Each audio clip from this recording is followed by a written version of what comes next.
ओम श्री परमात्मने नमः। ओम श्री गुरुवे नमः। अथ षष्ठोध्यायः, श्लोक नंबर 41।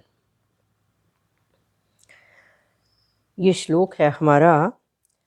प्राप्य पुण्य कृताम लोका नुषित्वा शाश्वती ही समाहा।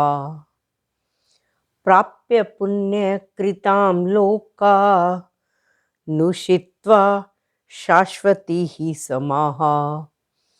शुचीनां श्रीमतां गेहे शुचीनां श्रीमतां गेहे योग भ्रष्टो भिजायते योग भ्रष्टो भिजायते। पहले कहा है प्राप्य पुण्य कृताम लोका, और लास्ट में फोर्थ पार्ट में योग भ्रष्ट आया है। योग भ्रष्ट का कहा है कि वह योग भ्रष्ट जिसका पिछले उसमें बताया है कि जिसने थोड़ा सा भी कल्याण का कार्य किया है उसकी कभी भी दुर्गति नहीं होती, उसका इस लोक में भी नाश नहीं होता और उसका मरने के बाद परलोक में भी नाश नहीं होता। अब आगे कहा है पुण्य योग भ्रष्ट, वह योग भ्रष्ट पुण्य कृताम, पुण्य कर्म करने वाले लोकान, लोकों को प्राप्य प्राप्त होकर। पहले फोर्थ पार्ट में वर्ड आया हुआ है योग भ्रष्ट।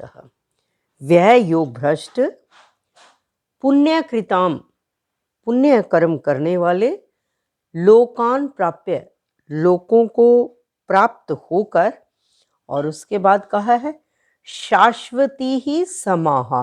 शाश्वती का मतलब बहुत समय तक, बहुत वर्षों तक। समाहा, समाहा का मतलब वर्ष, बहुत समय तक, बहुत वर्षों तक। उषित्वा, लोकानुषित्वा जो वर्ड आया वो उषित्वा रहकर, वहां बहुत वर्षों तक रहकर। शुचि नाम श्रीमताम गेहे, फिर वह शुचि नाम पवित्र शुद्ध, श्रीमताम गेहे श्रीमानों के घर में, अभिजायते जन्म, गेहे का मतलब घर, श्रीमानों के घर में अभिजायते जन्म लेता है। वह योग भ्रष्ट पुण्य कर्म करने वाले लोकान प्राप्य, लोकों को प्राप्त होकर, शाश्वती ही समाहा, शाश्वती ही बहुत समय तक, समाहा बहुत वर्षों तक, लंबे समय तक, उषित्वा रहकर। शुचि नाम श्रीमताम, शुचि नाम शुद्ध, जिन्होंने कभी रिश्वत का पैसा ना खाया हो, शुद्ध। श्रीमतान श्रीमानों के, गेहे घर में, अभिजायते जन्म लेता है। इसमें पुण्य कर्म करने वाले दो तरह के बताए हैं। एक तो है कि हमने कोई यज्ञ किया उसके बाद पुत्र की प्राप्ति, कोई यज्ञ किया कोई और हमारा अच्छा कार्य हो जाए, मतलब कि कामना को रख कर कार्य किया। और एक है योग भ्रष्ट। दो के लिए कहा है। जो तो कामना को रख कर करते हैं वो तो जितने उनके पुण्य हैं उन पुण्यों के फल स्वरूप उतनी देर वो ऊंचे लोकों में रहते हैं, और उसके बाद पुण्य खत्म होने के बाद फिर दोबारा मृत्यु लोक में आ जाते हैं। लेकिन जो योग भ्रष्ट है उसका ये है कि उसने तो सारी उम्र ही निष्काम भाव से कर्म किया, लास्ट में आके किसी कारण से अगर वो विचलित हो गया या आंशिक कोई कामना आ गई, उसके कारण कहा है कि वो योग भ्रष्ट हुआ। तो उसके लिए है कि वो ऊपर के लोकों में जितनी मर्जी देर रहे, उसके लिए कोई लिमिट नहीं है। और ऐसे योग भ्रष्ट को तो ये स्वर्ग लोग, उसको कुछ परिश्रम नहीं करना पड़ता, स्वयं ही मिल जाते हैं। दूसरे तो लोगों के लिए ये है ना कि कोई यज्ञ किया उसके लिए वस्तुएं भी अरेंज करी, विभिन्न प्रकार का बहुत परिश्रम करना पड़ता है। लेकिन ऐसा जो योग भ्रष्ट है जिसने सारी उम्र ही निष्काम भाव से कार्य किया और अंत में किसी कारण से वो भ्रष्ट हो गया, उसको तो स्वतः ही स्वर्ग लोक या ऊपर के लोक मिल जाते हैं। और कामना को रखकर करने वालों में और योग भ्रष्ट, इन दोनों में क्या डिफरेंस है? जो कामना को रखकर यज्ञ तप करते हैं, कर्म करते हैं, उनके तो जितने पुण्य है वो सिर्फ स्वर्ग में उतनी देर ही रह सकते हैं, क्योंकि ये स्वर्ग लोक, ब्रह्म लोक, ये जितने ऊपर के देव लोक हैं, सब भोग योनियां हैं, नया कर्म नहीं कर सकते। लेकिन योग भ्रष्ट के लिए कहा गया है कि वो जितनी मर्जी देर तक रहे वहां पर, जब उसकी वहां पर भोगों में अरुचि हो जाती है, अब कोई चीज की लिमिट है ना, जब उसकी वहां के भोगों में अरुचि हो जाती है, वहां के भोगों से उसका दिल भर जाता है, फिर वो मृत्यु लोक में आता है। उसके लिए कोई ये नहीं है इतना ही समय उसके पुण्य है तो उतनी देर ही रहना है, नहीं। उसके लिए तो उसने तो जब निष्काम भाव से किया तो उसके तो पुण्य अनलिमिटेड है, उसके पुण्यों की कोई लिमिट नहीं है, दोनों में कंपैरिजन इतना है। तो तब जब वो अपना स्वर्गलोक से या देवलोक से या ब्रह्मलोक से वापस मृत्यु लोक में आता है, फिर उसका जन्म श्रीमानों के घर में होता है। शुद्ध श्रीमान, जो शुद्ध श्रीमान है, इसका मतलब क्या है कि किसको कहा गया है शुद्ध श्रीमान? किसको कहा गया है? जिनका उद्देश्य शुद्ध कमाई का है, कोई रिश्वत का पैसा नहीं खाता, क्योंकि जैसी कमाई हम घर में लेके जाएंगे उसका बच्चों पर बहुत फर्क पड़ता है, बच्चों के भाव वैसे बनते हैं। अगर शुद्ध कमाई है तो बच्चों के सात्विक भाव होंगे, घर में सात्विक वातावरण होगा, और अगर रिश्वत की कमाई है तो फिर वातावरण भी खराब होगा, इंसान अपने आप को कंट्रोल में नहीं रख सकता। बहुत सी चीज़ें हैं कि जब रिश्वत लेते हैं उन लोगों को पता नहीं होता और कि ये एक पाप कर्म है रिश्वत लेना। तो उस जो योग भ्रष्ट है, अपनी मर्जी से जितनी मर्जी देर वो ऊपर के लोकों में रहे, लेकिन जब भोगों से दिल भर जाता है फिर वो शुद्ध श्रीमानों के घर में जन्म लेता है। ये कंपैरिजन दोनों में बताया मैंने। शुद्ध श्रीमानों के घर में जब जन्म लेता है तो वहां पर उसको सारे पदार्थ भोग स्वतः ही मिल जाते हैं। भोग तो उसने पहले भी बहुत भोगे हुए होते हैं, फिर थोड़ा बहुत जो होता है उसमें, जैसे अब छोटा है, बच्चा तो भोगों की तरफ जाता है, लेकिन धीरे धीरे जो उसने अपना अच्छा कार्य किया हुआ होता है उसका रुझान दूसरी तरफ आने लगता है। और जैसे ही उसका रुझान दूसरी तरफ, फॉर एग्जाम्पल हम कहते हैं कि जैसे गीता पढ़ी, कुछ दिन आप छोड़ देते हो और उसके बाद आप कहते हो मन नहीं करता, फेडअप सी हो गई हूँ, दिल नहीं करता पढ़ने को, थोड़े दिन बाद आता है नहीं भी करना चाहिए, क्योंकि वो जो हमारा एक परमात्मा की तरफ खिंचाव है वो स्वतः ही परमात्मा हमें अपनी तरफ खींच लेते हैं। तो फिर वो जो योग भ्रष्ट है उसके लिए कहा गया है शुद्ध श्रीमानों के घर में जब वो जन्म लेता है, भोग पूरी तरह से अपने भोग लेता है, फिर उसका पिछला किया हुआ जहाँ तक उसका चैप्टर खत्म हुआ था उसके बाद उसका चैप्टर स्टार्ट हो जाता है। और ये कहा है ऐसे जो योग भ्रष्ट हैं वो भोग बुद्धि से किसी का प्रयोग नहीं करते, किसी भी भोग का। जैसे हमने कोई चीज़ खानी है, जितनी हमारे शरीर के खाने के लिए, प्राणों के लिए जो जरूरत है उतनी वो संग्रह नहीं करके रखते। लेकिन जो साधारण व्यक्ति है वो भोग बुद्धि से ही खाता है। जो चीज़ जो टेस्टी लगे उसको वो देखता नहीं कि मेरे शरीर के लिए ये ठीक नहीं होगी, वो जब तक उसका दिल ना भर जाए वो खाता रहता है उसको। और पहले तो हम वस्तु को खाते हैं, बाद में वो वस्तु पदार्थ हमें खाते हैं। वो कैसे खाते हैं कि जब हमने लिमिट से ज़्यादा खा लिया तो वॉमिट होगा, अगर हमने अपनी लिमिट में रख के खाया हमें वो डाइजेस्ट होगा। तो जब वो हमें वो वॉमिट होगा इसका मतलब फिर पदार्थों ने हमें खाया, मतलब कि डाइजेस्टिव सिस्टम खराब हो जाता है फिर हमारा। तो यहाँ पर ये कहा है कि शुद्ध श्रीमानों के घर में जब वो जन्म लेता है वहाँ पर पूरे भोगों को भोगने के बाद दोबारा उसका जो पिछला अच्छा किया हुआ होता है परमात्मा की तरफ खिंचाव हो जाता है और फिर वो अपने असली उसमें ही निष्काम भाव से फिर कार्य करने लगता है।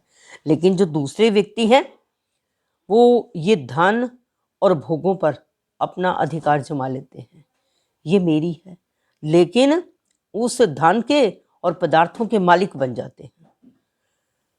जब वो उनके मालिक बन जाते हैं पर हो जाते हैं उनके गुलाम। कैसे? जैसे हमने कहा ये फ्रिज मेरा है, ये एसी मेरा है, ये घर मेरा है, तो बाद में क्या है, हो जाते हैं गुलाम। जरा सी कोई चीज़ नहीं है तो इंसान कहता है गुजारा नहीं हो रहा, क्या करूं, इसका मतलब हम उन पर डिपेंड हो गए। हमें तो अपने जीवन को इस हिसाब से रखना है कि एक चीज़ अगर सुख सुविधा के लिए आ गई, हम उनके मालिक ना बने, केवल उनको प्रयोग करें, उनके मालिक ना बने। उनके मालिक ना बनने का मतलब है कि अगर किसी समय खराब भी हो जाती है, मशीनरी है, तो इंसान में इतना धैर्य होना चाहिए कि कोई बात नहीं, कुछ समय भी अगर लग जाएगा, क्या फर्क पड़ता है, सिर्फ हमारी एक सोच को हमने बदलना है। जब हम ऐसा भाव अपने अंदर बनाते हैं, फिर हम उन वस्तुओं के मालिक नहीं बनते। हमें कुछ समय के लिए केवल प्रयोग करने के लिए मिली है, और यह शरीर रूपी मशीनरी भी, ये शरीर रूपी घर भी हमें कुछ समय के लिए प्रयोग करने के लिए मिला है। मानव जीवन को हमने सार्थक बनाना है, ना कि ये सोच के बस मैं ही हूँ जो कुछ हूँ। अगर हमारे अंदर ऐसा अभिमान आ जाता है मैं वाला, वो इंसान को नीचे गिराता है। हम केवल ये सोच के कि हम जिस थोड़े से समय के लिए, पता नहीं अगला क्षण भी आना है या नहीं आना, हम केवल अपने प्रेजेंट को अच्छा बना लें, और एक प्रेजेंट में हम ऐसा सोचें कि हमारे कर्म जो हैं वो इतने अच्छे बने कि उसमें दूसरों के सुख छुपे हों। इंसान स्वयं भी आनंदित और दूसरे को भी आनंद देगा। अपनी वाणी में दयालुता होगी, दूसरों की वाणी में भी वैसा ही आएगा। जैसे हम वातावरण में रहेंगे, उस वातावरण का हमारे ऊपर बहुत फर्क पड़ेगा। तो हमारे जो आज का श्लोक था, यही कहा है, प्राप्य पुण्य कृताम लोका नुषित्वा शाश्वती ही समाह शुचि नाम श्रीमताम गेहे योग भ्रष्ट भी जायते। कि जो योग भ्रष्ट है वह पुण्य कर्म करने वाले लोगों को प्राप्त होकर वहां पर बहुत वर्षों तक रहकर फिर शुद्ध श्रीमानों के घर में जन्म लेता है। लिमिट नहीं है इतने साल रहना है, नहीं, अपनी मर्जी से जितना मर्जी समय वहां गुजारे। जब भोगों से अरुचि हो जाए, दिल भर जाए, फेडअप हो जाए, उसके बाद फिर उसका जन्म जो है वो श्रीमानों के घर में होता है, और वहां पर फिर वो भोगों को भोग कर फिर दोबारा परमात्मा उन्हें अपनी तरफ, परमात्मा की तरफ आकर्षित हो जाता है।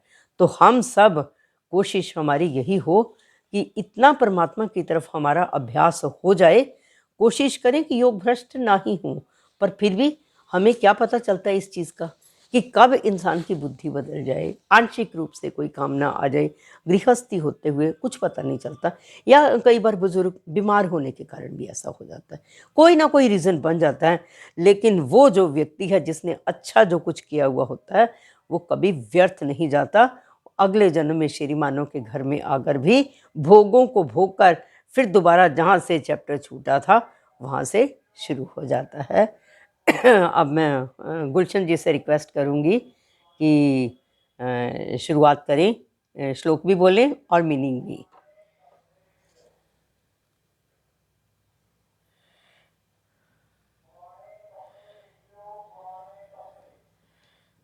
आवाज़ नहीं आ रही गुलशन जी? म्यूट है उनका, म्यूट। हाँ जी, हाँ, करो। ओम श्री परमात्मने नमः। षष्ठोऽध्यायः श्लोक नंबर 41। प्राप्य पुण्यकृतां लोका नुषित्वा शाश्वती समाः शुचीनां श्रीमतां गेहे योग भ्रष्टो विजायते। इसमें भगवान कह रहे हैं कि जो योग भ्रष्ट पुरुष है, यानी कि योग भ्रष्ट यानी कि भगवान का, वो भगवान के रास्ते पर तो वो चला, संसार का आश्रय उसने छोड़ दिया, लेकिन वो पूरी परमात्मा प्राप्ति नहीं कर पाया। कुछ समय, कुछ कारणों की वजह से वो जो था वो योग भ्रष्ट हो गया। तो फिर वो कह रहे कि उसकी क्या स्थिति होती है उसके बारे में वो बता रहे हैं कि वो पुण्यवान लोगों के, यानी कि पहले कुछ समय तो वो स्वर्ग आदि उत्तम लोगों को प्राप्त होता है, वहां के जो भोग है उनको भोगता है। जब वो भोग उसके क्षीण हो जाते हैं तो उसके बाद वो फिर बहुत बहुत वर्षों तक वो भोग भोगने के बाद फिर जो श्री शुद्ध आचरण वाले श्रीमान पुरुष है, धनवान पुरुष है, शुद्ध आचरण वाले वो हैं जिन्होंने अशुद्ध तरीके से धन नहीं कमाया हुआ, अच्छे तरीके से कमाया हुआ धन उनके पास है और वो अच्छे आचरण वाले लोग हैं, अपने धन को अच्छे कामों में लगाते हैं, दूसरों की लोकार्थ सेवा में लगाते हैं। ऐसे जो धनवान पुरुष हैं उनके घर में वो जन्म लेता है। वहां पर उसके जो भी उसके दिव्य भोग हैं वो उनको भोगता है और समय आने पर फिर जब उसके पिछले अच्छे कर्म जागृत होते हैं तो फिर वो धर्म के रास्ते पर चलकर अपनी मंजिल को प्राप्त कर लेता है। बिल्कुल, बहुत अच्छा बोला। हाँ जी, मिसेस मेहता। हाँ जी, हरिओम जी। हरिओम जी। ओम श्री परमात्मे नमः। अथ षष्ठो अध्यायः श्लोक नंबर 41। प्राप्ते पुण्य कृतां लोका मूषित्वा शाश्वतीः समाः शुचीनां श्रीमतां गेहे योग भ्रष्टोऽभिजायते। इसमें भगवान कह रहे हैं कि वह जो योग भ्रष्ट हो चुका पुरुष होता है, कहते हैं कि वो पहले तो अपने पुण्य कर्म करने वाले जो लोग होते हैं, स्वर्ग होते हैं, जो पहले उनमें बहुत वर्षों तक रहकर फिर उसमें पवित्र लोग जो होते हैं, जो जिनका आचरण शुद्ध होता है, कमाई शुद्ध होती है, अच्छे कामों में लगे हुए होते हैं, उन लोगों के घर में, अमीर लोगों के घर में जन्म लेते हैं और फिर वहां पे सारी सुख सुविधा भोग कर फिर वो उसी जहां से उन्होंने जो छोड़ा है वहीं से शुरू हो जाता है उनका जो अध्याय, जहां से छोड़ा है उन्होंने, जो चैप्टर जहां से छोड़ा है वहीं से उनका शुरू हो जाता है। जो अच्छे कर्म करने वाले होते हैं, जैसे कामना को रखकर जो पुरुष होते हैं, करते तो अच्छे कर्म है लेकिन उनकी कामना उसी समय पूरी होकर वो फल जो वही खत्म हो जाता है। लेकिन जो योग भ्रष्ट व्यक्ति है, उसके अच्छे कर्म, उसने सारी उम्र अच्छे कर्म किए होते हैं और उसका फल उसको ये मिलता है कि वो शुद्ध आचरण वाले अमीर लोगों के घर में जन्म लेकर अपनी यात्रा दोबारा से शुरू करता है। बहुत अच्छा बोला। एक पॉइंट याद रखना है कि योग भ्रष्ट में और कामना को रखकर करने वालों में थोड़ा सा फर्क है। जो कामना को रखकर करने वाले हैं वो पुण्य उसी समय क्षीण हो जाते हैं। वो जितनी देर स्वर्गलोक में जाते हैं उनके लिए लिमिट है कि इतनी देर रुकना है, पुण्य खत्म हो गए तो वापस आना है। लेकिन जो योग भ्रष्ट है उसके लिए लिमिट नहीं है, उसको स्वर्ग की कोई जरूरत नहीं होती, उसको ऑटोमेटिकली मिलता है, आंशिक रूप से कोई कामना रह जाती है। इन दोनों में थोड़ा सा ये डिफरेंस है कि जो कामना को रखकर करते हैं उन्हें पुण्य खत्म होने के बाद वापस आना पड़ता है, लेकिन योग भ्रष्ट जितनी मर्जी देर रहे उसके लिए कुछ ऐसा नहीं है, कोई समय निश्चित नहीं है उसके लिए। उसकी जब वहां के भोगों से अरुचि हो जाए वो तब आ सकता है, जब दिल भर जाए तो नीचे जब वो आएगा तो उसका श्रीमानों के घर में जन्म होगा। थोड़ा सा बस ये डिफरेंस है। बहुत अच्छा बोला। हाँ जी, अब आप नेक्स्ट सुषमा जी आप बोलिए। हरिओम जी। हरिओम जी। प्राप्त पुण्य कृतां लोका नुषित्वा शाश्वती समाः शुचीनां श्रीमतां गेहे योग भ्रष्टो भी जायते। इसमें भगवान जी कह रहे हैं कि जो योग भ्रष्ट हुआ, जो योगी है, पुरुष है, पुण्य करने वाले लोग, तो अर्थात ब्रह्म लोक हो गया, ऊपर जो स्वर्ग लोक है, उनको वो प्राप्त होता है और वहां बहुत वर्षों तक रहने के पश्चात वो शुद्ध श्रीमानों के घर में जन्म लेता है। यहाँ पर पुण्य करने वाले कामना को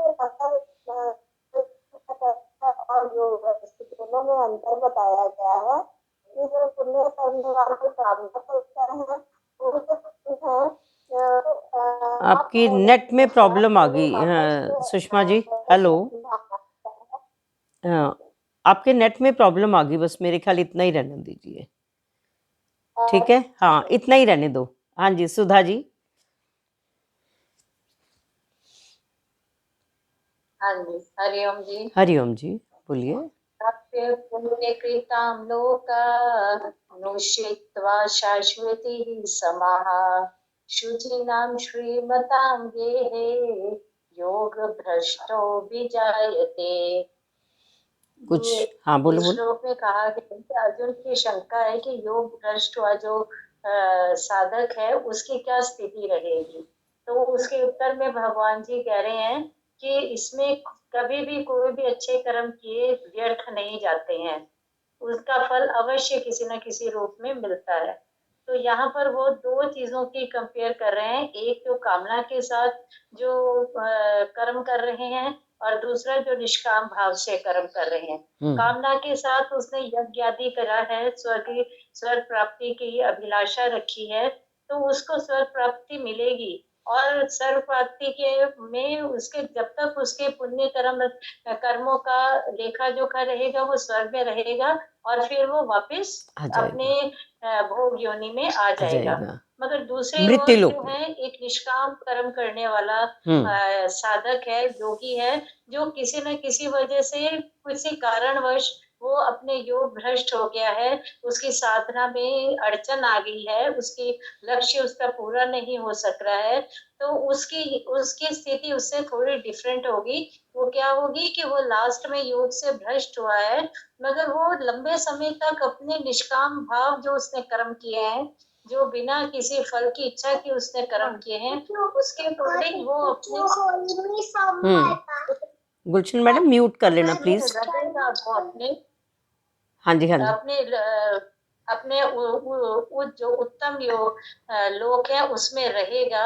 और फिर जब वो जन्म लेगा तो वो एक श्रीमान के घर में, श्रीमान मतलब कि जिसका जो जो अपने आध्यात्मिक रास्ते पे चला हुआ है, जो शुद्ध बुद्धि वाला है, उसके घर में जन्म लेगा। और फिर वो वहीं पर रहकर, क्योंकि उसको ऐसा एटमॉस्फेयर मिल रहा है, उसको ऐसा वातावरण मिल रहा है, तो वो अपनी आध्यात्मिक यात्रा वहीं से दोबारा शुरू करेगा। बिल्कुल तो इसमें भगवान जी नटशेल ये कह रहे हैं कि कोई भी अच्छा कर्म किया हुआ कभी भी व्यर्थ नहीं जाता। नहीं जाता। जो इसमें कहा है कि जन्म जो लेगा वो शुद्ध श्रीमानों के, श्रीमानों का मतलब किसी अमीर के घर में जो फाइनेंशियली साउंड है। अभी वो दूसरा आएगा, वो उसमें अगला श्लोक आएगा जो योगियों के घर में जन्म लेगा। बहुत अच्छा एक्सप्लेन किया सुधा जी, वेरी गुड। हाँ जी, बाकी के वैसे श्लोक पढ़ दो दीपा जी। हरे कृष्णा दीदी। हरे कृष्णा। ओम श्री परमात्मने नमः। अथ षष्ठोऽध्यायः 41 श्लोक। प्राप्य पुण्यकृतां लोकानुषित्वा शाश्वतीः समाः शुचीनां श्रीमतां गेहे योग भ्रष्टोऽभिजायते। बिल्कुल ठीक। प्रवेश मैडम। ओम श्री परमात्मने नमः। प्राप्त पुण्य कृतां लोका नौषित्वा शाश्वती समाः शुचीनां श्रीमतां गेहे योग भ्रष्टो विजायते। बिल्कुल ठीक। शिखा जी। ओम श्री परमात्मने नमः। श्लोक नंबर 41। प्राप्य पुण्य कृतां लोकानुषित्वा शाश्वतीः समाः शुचीनां श्रीमताः गेहे मताम शुचि नाम श्री मताम गेहे, ऊपर बिंदी में म बोलोगे। शुचि नाम श्रीमताम गेहे। हाँ। योग भ्रष्टो विजायते। बिल्कुल ठीक। हाँ जी सरोज मैडम। हाँ जी हाँ जी चुप करो। हाँ जी हरिओम जी। हरिओम जी बोलिए। ओम श्री परमात्मने नमः। प्राप्य पुण्य कृतां लोकानुषित्वा शाश्वतीः समाः शुचीनां श्रीमतां गेहे योग भ्रष्टो विजायते। बिल्कुल ठीक। और तो नहीं देखो समझ आया नहीं आया अर्थ। चलो नहीं अच्छा बोला आपने। हाँ जी। इसको करूं, एक्सप्लेन करूं थोड़ा? नहीं बस इतना ही।